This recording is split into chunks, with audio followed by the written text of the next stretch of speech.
Hello and welcome to Timeline. I am your host, Sharon Aja, and of course I have me in the studio as always. Hannah Omokafeddin is always excited about Timeline, talking about issues that are facing us. Well, today we're going to be talking about or having conversation around a topic that is youth-centered, and that is youth-centered opportunity for foreign direct investment in Africa. And we have a guest with us in the studio to help talk about this issues. We're going to go on a short break, and when we return, we'll unveil our guest, and of course, the conversation continues in full. Stay with us.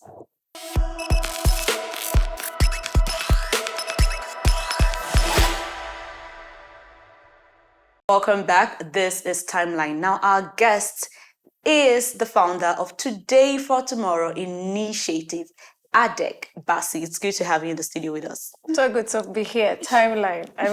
I love Timeline and the objective. Thank you. It's good to have you. Yeah, thank you for having me. Yeah, well, today we turn our attention to the youth. And just like I stated, we'll be talking about youth-centered opportunity for foreign direct investment in Africa. As we know, the continent's youth growing population is skyrocketing. Definitely. And due to this, we know that the foreign direct investment has the potential to, unlock new jobs, basically, innovative industry, and basically all of that. But that begs the question. That's why we're having this conversation. How much of this investment reaches the young people, and what much more can we do to make sure that African youth are at the center of receiving this opportunity? And of course, that's why we have you right here, right? Yes, definitely. The International Labour Organization, that is the ILO, had recently given a report where they said that lots of African youths they have the theoretical knowledge, but then when it comes to skills, when it comes to being able to, have practical knowledge of that, they do not have them. This is why we are here today, and this is why we have Adek Bassey coming to clear everything. What is foreign direct investment? What should be done about it, and why is it necessary to be here? Of course. So Adek Bassey, let's start off with, telling us in a layman or simple terms what foreign direct investment, and how would you describe the current state of the foreign direct investment in Africa, specifically in regards to sectors that impact the youth? Thank you so much for having me.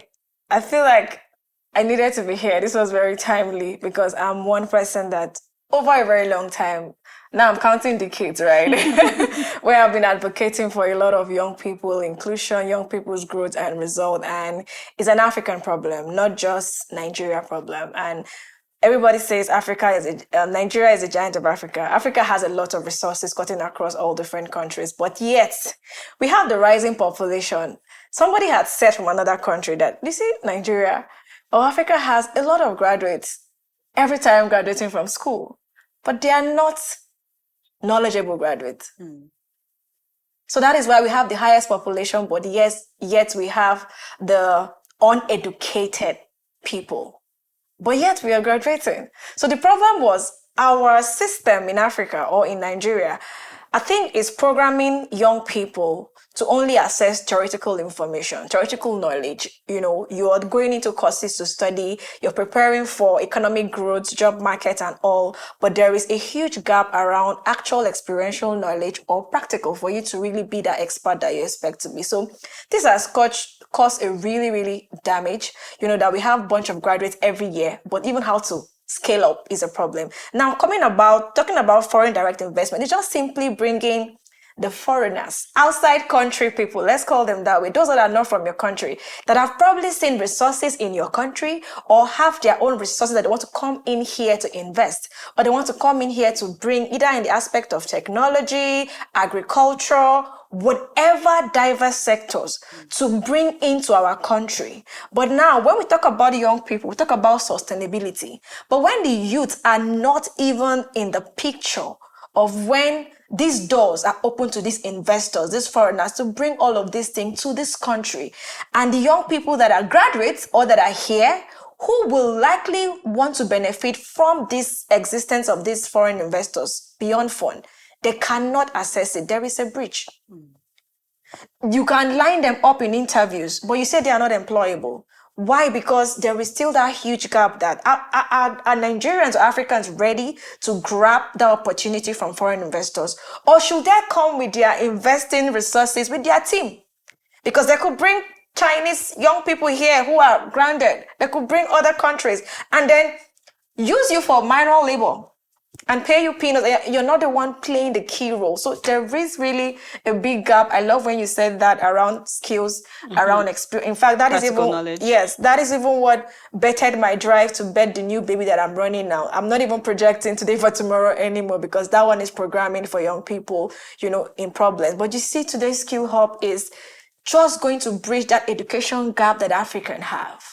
Let us give young people a platform where they come and learn experience, learn practicals from decade service people that have been an expert in that field. Just come and learn your life. If I want to be a moderator, I want to be an anchor like you, who is so good.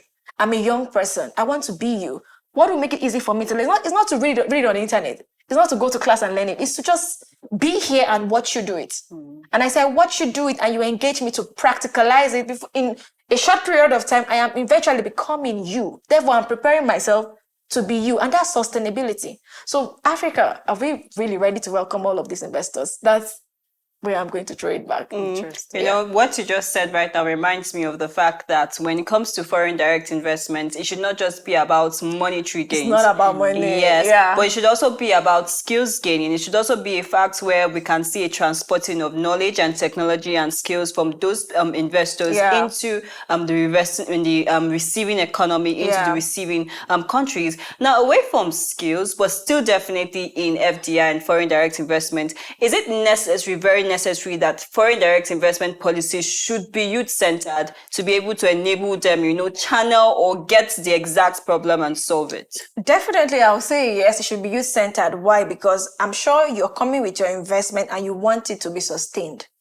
So you can't think about sustainability of an approach or of an investment for it to become a long-term legacy without thinking of having young people from the very beginning of co-creating that thing you're trying to bring. So if we're thinking about sustainability, you then need to think of young people on the table. Now, if you want them to stay longer in that space, you take your tracking back to start engaging even the adolescent because they have skills they can learn. So if you engage them early and they are growing with their developmental stage in their health, when they're growing from 10 to 15 to 18 and they are growing into becoming expert. So by the time you have groomed them well in that space, in that your investment, you the founder, you the CEO, you the what do we call them? The entrepreneurs, the foreign direct investors. You will have nothing to worry about sustainability because even if debt takes you away, your system will be sustained. Your vision will be nourished and cherished. The kind of result you expected to get, you will see, and there will be a model to pass it on to the next young people. But when we don't bring young people to the table, in thinking about foreign investment, either as a government agency, either as a private sector, and you're only bringing only the experts as you feel should run only the affairs of that thing. My dear, if something happened to you or something, and you bring a young person, you will now keep saying, young people are not ready for this position. It's all back to them. You didn't put in the model in the beginning. Why do you now want to throw blames that we are not ready? We want to be ready. In fact, why we are even going to school? It's because we want to access opportunities, right? And be in positions. So don't throw our effort away. We're not going to school to end up having peanuts. It shouldn't be. People in the village should not rejoice over those that put effort to go to school. Those that choose not to go to school say, some people say, you waste time, 4 years. Me, I do 4 years for business. I'm now. Why? So let's bring young people from the it's very important, like a big yes. Interesting. Just like this saying goes, the youth are the leaders of tomorrow. And Exactly. that is not even debatable at all. And when the right opportunities get to them, it's a plus to not only them, but to their nations. At the and early that's stage, why, exactly. That's why this needs to be done. Now, Adek, I would like you to share with us, what are some job or skill opportunities that foreign direct investment, have for youth? So they're coming in different forms and different sectors. As I speak to you right now, there is a lot of foreign attention on agriculture in Africa. because we have the natural resources. In fact, Africa is blessed to run farming the whole year. Even if, for example, mango finish this season, this particular crop finish now, the next month coming will still bring in another form of crop. Other countries don't have that.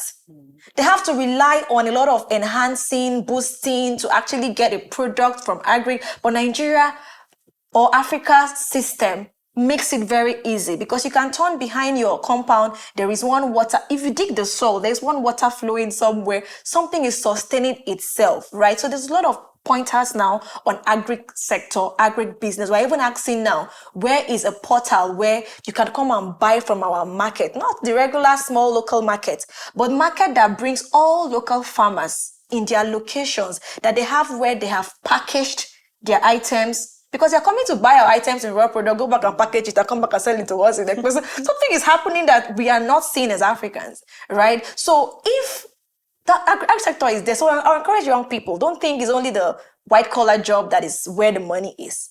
That's your backyard, that land, that resource that you have. If you're able to learn even how to repackage your product from that, it becomes a very huge model for you. So there's technology sector as well. Here is like where people come and dump a lot of things that they produce because a lot of exposures are not here. Truth be told, we're learning some things at the early stage now. Like AI now that everybody is even struggling to learn. In fact, people have started changing career to say I'm an AI coach, I'm with this, I'm with that, and we're just laughing because it looks new to us. But guess what? It's normal to other countries. It has been is a normal enhancer. Things are easy. The money you're putting to do a lot of stuff, they are easy technology making it easy. So there's an investment portal there for young people in case you like the tech, you like the innovation. There's a market there for you. There's also a market in entrepreneurship. Many people don't even know how to run their business. You have fantastic ideas that are giving value, the exchange of maybe money to serve, even in service business. There is really a lot. Development sector. That one is a very huge game.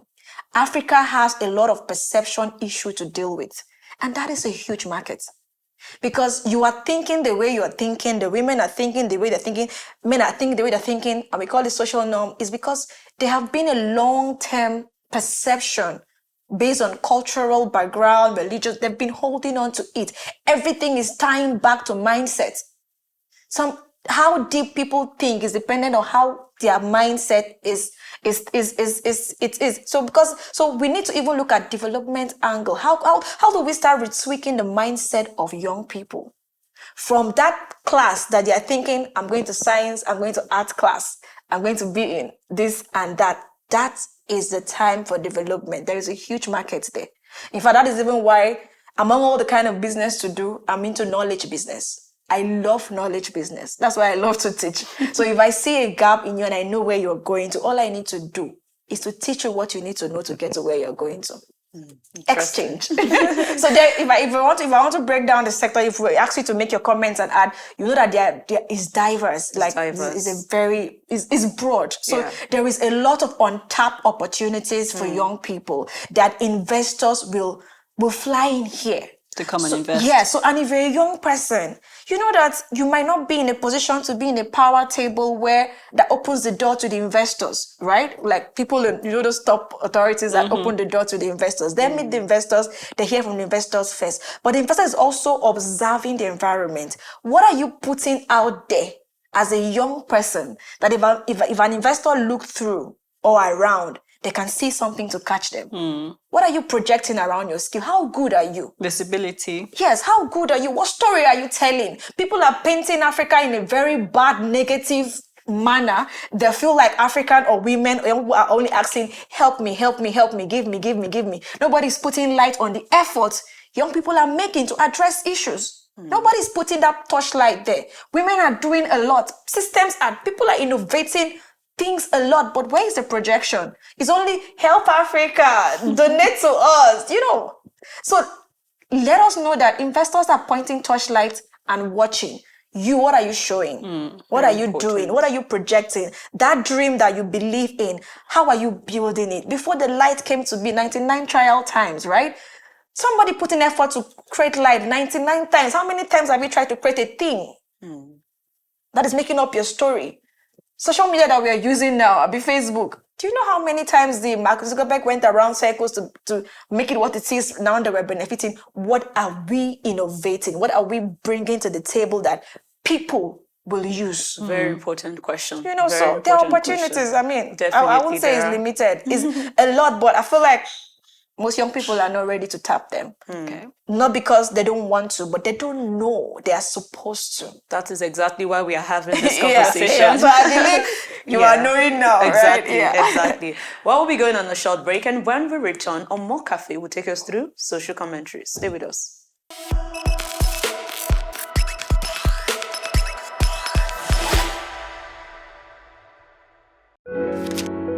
Everybody has a stake in making the world a better place with love and compassion. As we thrive daily, we continue to strive to face the many challenges that faces our earth because together we all matter. On one side, we are exploring the captivating stories, the trends, the glamour, while on the other hand, we're looking at the love, the care and compassion from our champions. In our Stars Quiet Cove lies the burning passion for humanity, which is seldom known and unsung to the world. Join me on Famed to look at the flip side of your favorite beyond the regular.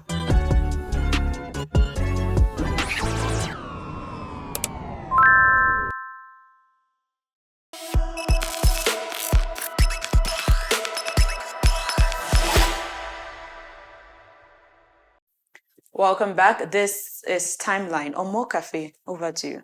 Yes, thank you very much, Sharon. So it's been a very passionate Yeah.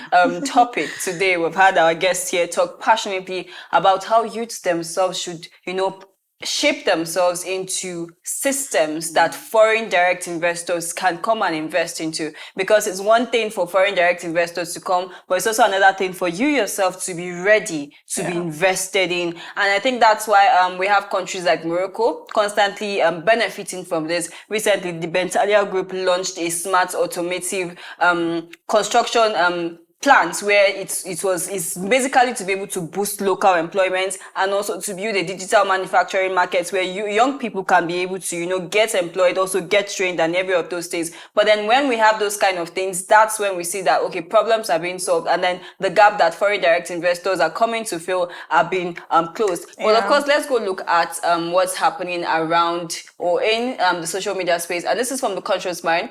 And it says that foreign direct investments equals to foreign direct imperialism. Is that true?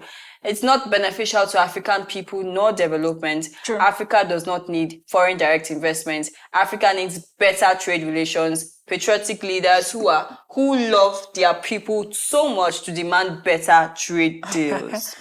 Okay, so can I respond now? Of course. Who wrote this? This is from The Conscious Mind. Okay, I mean, nice perspective. I see the part of saying it's not beneficial to African people nor development. Africa does not need foreign direct investment.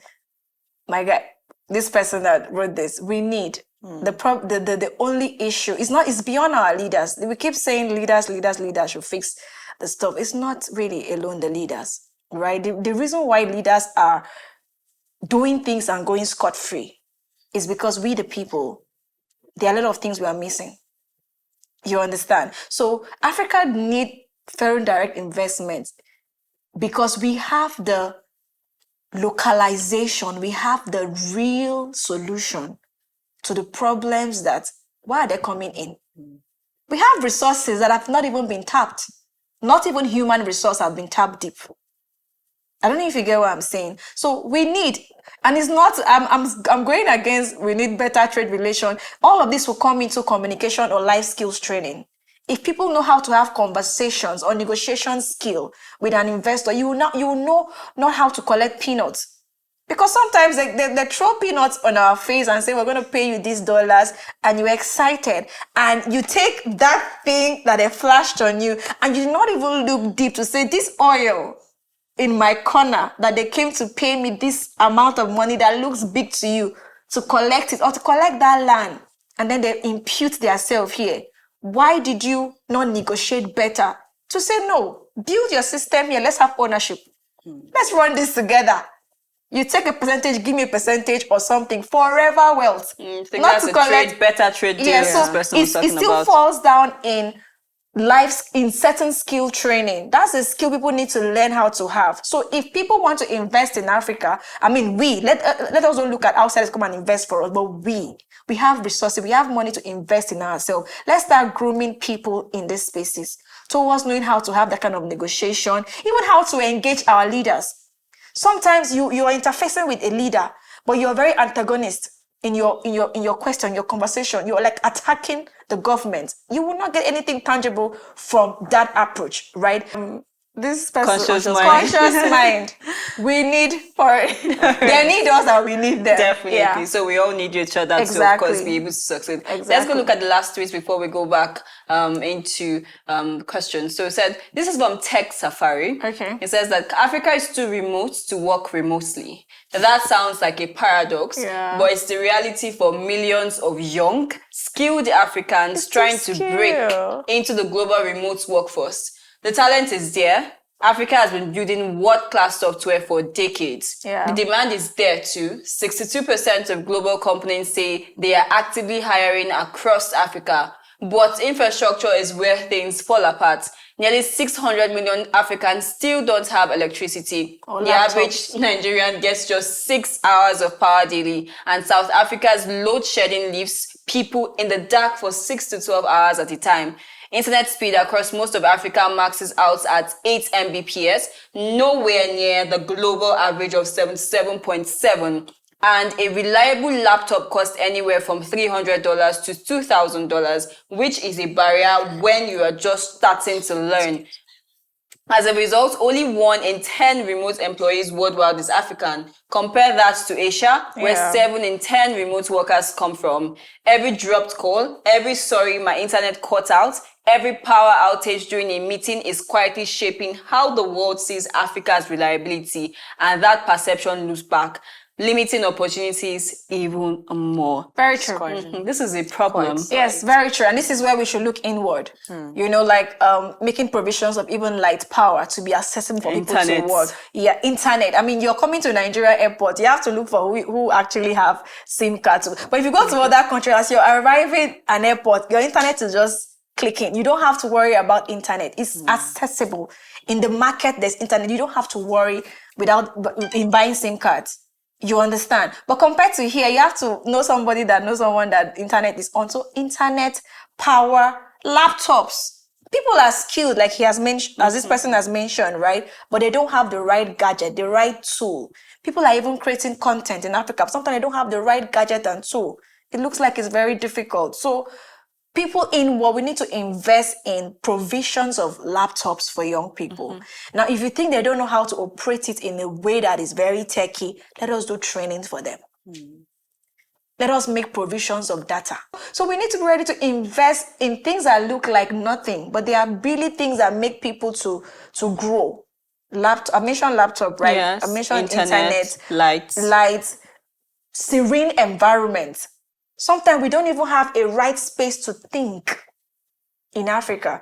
All of our green spaces that is nature friendly, that allows you to connect with nature and think deeper, they are taken away by bigger buildings. Have you noticed that in Africa? But if you go to some countries, you see how they invest in sustaining their green nature, their river banks or their park, just for you to just go and sit down with your pen and paper and think. It's in the place of thought that innovations are better. But with the system that we have in Africa, that we're not creating even a green nature environment that is freely accessible for young people to say, you can come in here, you are safe. Just go in and think. Have you ever gone to a park that allows you to just go in and think and move around in your thoughts, and you see a fellow like mine? Oh, you came to think. What are you thinking about? I'm thinking about building A. Oh, that's what I'm thinking. And collaboration will strike in. Partnerships will build up. Things will explode, like in a positive way. We don't have those systems here. So let's invest. When you're building all those big houses, for those that have those just to build up, please build a space for young people to think. Just call it the thinking hub. Let us come there for free and think. Thinking hubs. You know, internet space, they just come in and because not everybody can afford a working space to go and even connect to internet. If you have the resources, you want to help young people to embrace this foreign investment coming into Africa, let us create those spaces free and give people cards for usage. Important. Yes, and bring trainers to do us long-term mentorship and mirror learning. It helps us. Yeah. It helps us. Okay, even the academy that I'm running, our charges is even 100K, 50K. But not every young person that need that skill that comes with linkage to the workspace and opportunities can afford it. This is why we have free hub spaces in countries like Egypt. Do you understand? Training them on customer relations, And training there are them on tutors digital there that marketing. are paid to do Yeah, that. to But do here that. we don't have, because they have to pay literally for everything. Somebody wants to come for clarity of purpose. They have to pay. What if they don't have? They're like, you know what? All fingers are not equal. God will, I'm alive. God, I have hope. Hope. Let's talk more on visibility. I know you made mention of, media, putting yourself out there and all of that. We see organizations like Google, Microsoft, expanding digital infrastructure and basically giving trainings to young talent in tech, right? And that leads me to the question. Now, getting those trainings, you can't just sit in your room and you just point out for those trainings. Thank you. And just like you said, youth need those trainings. Yeah. We need it, in as much as it's not something you can pay for. And we need context help. friendly. If you open the Google training that exists, if you don't know how to click this button to that corner to access this, you cannot. Exactly. No matter how available is there. It's only those that know what sites to go to. How do they maneuver this upload? It's only those that will still know that will use it. For a common layman that don't know, when you are building systems like that, you will tick your box that have provided free training for Africans globally to access, but really, how many can really access that? Is it contextualized? Did you also budget in a format that somebody who is from your Google, the trainer, come and say, hey, this is I'm going to train you to access this. So you click here. I do this with you for 1 month. You'll be able to do it on your own and do it to the next person. Is that model existing? So let's also contextualize that training. They are existing, but not everybody know how to use it. And now even AI came to make things easier, that you can actually learn things from AI. But I bet you it is now even causing more harm than good for Africans. Why? Because they still don't understand not just how to use it, but how do you even harvest that for your own benefit? Some people are now dependent on the AI. It's not taking away that human factor of thinking, that everything is almost sounding robotic. You're no longer thinking. And before you know it, if you're engaged in this thing over and over and over like this, your own mental thought process goes down. You can no longer think. And of course, you'll be taken out of the space or the market, because AI have already picked your brain the best way that it can. They've already gotten it, and they'll be using it to build something that you will no longer be relevant. Exactly. So, Adek, how can youth now position African youth? Because that's what we're talking about. Our local storytelling. Okay. Yes, let's go back to local storytelling. When I mean local storytelling is, you see that thing you're doing in your corner. You know how to turn this into this. Project it. Don't worry about the tech things that exist. If they see that local thing you're combining to do and they want to bring a tech thing to enhance it, then you negotiate benefits. Because you have the local resource. Let's embrace storytelling in visuals, in videos, in graphics, as raw and local as it looks. That's the beauty of what they are looking for.